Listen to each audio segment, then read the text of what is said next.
They warned her never to walk near the forest after sunset, but Achieng never listened. In the misty village of Nyamwera, where hills swallowed sound and the dead were said to walk freely at night, Achieng lived quietly with her parents. She was beautiful, but beauty was not what separated her from other girls. She was never alone. The man who came at night. It started when she turned 18.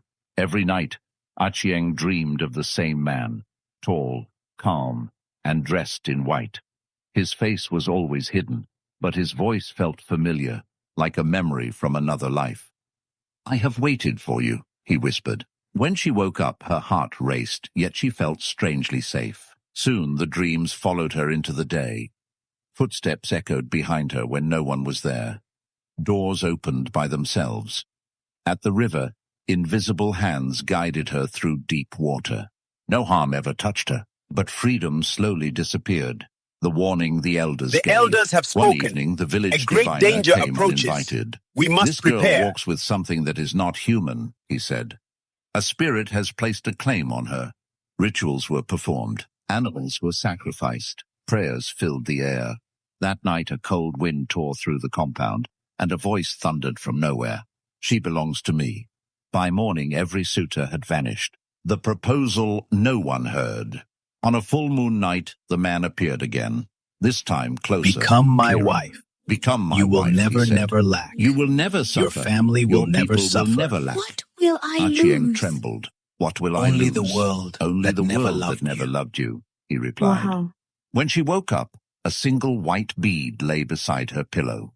By dawn, the village knew. The wedding without witnesses. There were no drums, no ululations, no elders.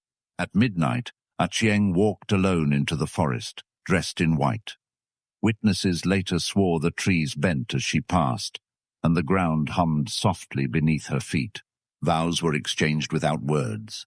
By sunrise, she returned. But she was no longer fully human. A life of wealth without joy. Wealth followed her footsteps. Her parents' hut turned into a strong house. Food never finished. Illness avoided their compound. At night, Achieng spoke softly to someone unseen. Sometimes she cried. Sometimes she begged. Sometimes she sat silently, staring into darkness. Those who mocked her disappeared. Those who envied her fell sick. No one questioned her marriage again. The child that should not exist. Years later, Achieng became pregnant. Fear seized Nyamwera. When the night of birth came, the wind screamed like a wounded animal.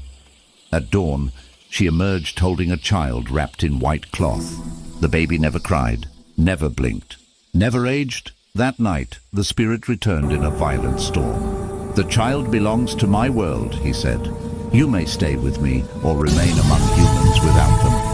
Achieng looked at her child and finally understood the price. She followed the spirit into the forest. What remained? By morning, her house was empty. The wealth was gone. The land turned dry. Only the white bead remained beneath an ancient fig tree. To this day, travelers claim they see a woman in white walking between the hills on full moon nights. And in Nyamwera, mothers still warn their daughters. Not every love comes from the living, and not every marriage has a happy ending.